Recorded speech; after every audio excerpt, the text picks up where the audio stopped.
You know, some films are there just to entertain us. Others, they're there to inform.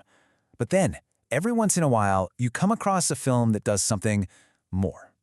These are the ones that linger. They almost demand that you look inward. And Oppenheimer, it's one of those films. It absolutely confronts you, but not with the noise and spectacle you might expect. No, it's with this quiet, heavy, lingering weight. You realize pretty quickly that this is less a film about a historical event and more about the architecture of the mind that made it all happen. So, what does that confrontation actually feel like? How does it work? Well, to really get to the heart of this film, we have to sort of set aside the history we think we know. We have to be willing to turn our gaze inward. Now, you'd think a story of this scale would be all about explosions, military strategy, victory. That's the expectation. But the film deliberately sidesteps all of that. It's not a war film. It's a psychological study. It cares so much less about what's happening on the outside and so much more about the internal landscape of this one man's mind, his curiosity, his ambition, and his profound contradictions. So the real tension, the real drama here, it isn't in what you see on screen. It's all internal. You're not just watching history unfold like a documentary. No, you are watching the messy, complicated, often agonizing process of a decision slowly taking shape.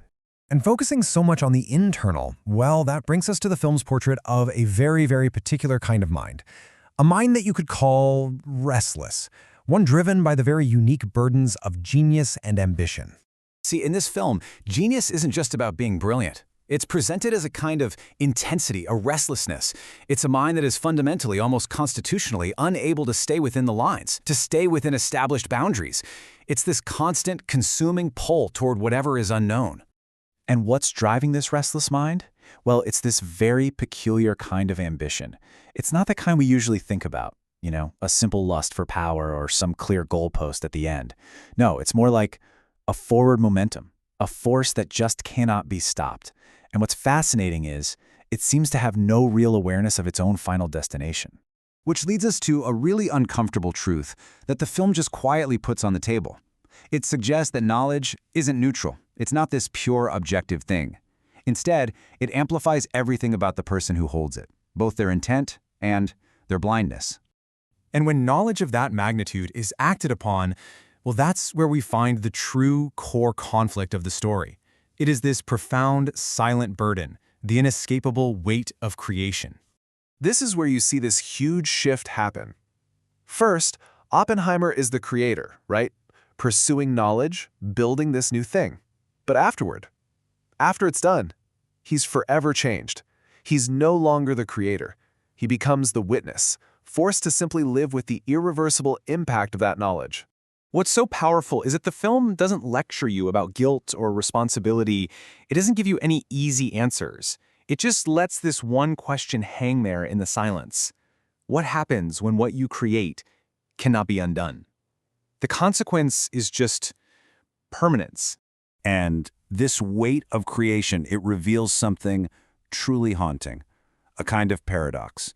We see him right at the very center of this immense project, and you start to realize being at the center is not the same thing as being in control. Not at all. It is the illusion of control. It's like the film shows him as this single crucial gear at the very heart of a vast machine. He is the focal point. He is the reason the whole thing turns. But, and this is the key, he does not and cannot dictate where that machine goes.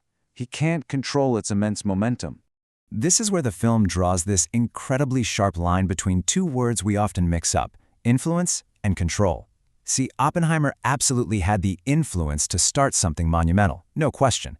But once it was started, everything changed. Systems took over, politics got involved, the whole narrative shifted, and he didn't own its direction anymore. Even the way the film is structured, with its fractured timeline, reinforces this loss of control. It's constantly making us reinterpret things we've already seen. An action that seems justified, maybe even necessary in the heat of the moment, well, it looks completely different when seen through the cold, clear lens of hindsight. And all of this, it all builds this profound sense of isolation. But not a physical one. It's a much deeper, intellectual and emotional isolation. I mean, when you operate on a level that so few people can even begin to comprehend, things like doubt, and regret become an entirely internal conversation. So in the end, you realize the film's purpose isn't really to provide answers. It isn't here to tell you what to think. Its purpose is to leave you with something, a thought, a question, that you end up carrying with you long after the credits roll. This movie doesn't shout. It doesn't try to impress you with grand statements. It trusts you, the audience, to just sit with the discomfort, to be willing to hold the weight of the question that it so quietly asks. And that question is, just because we can do something, does it mean we should?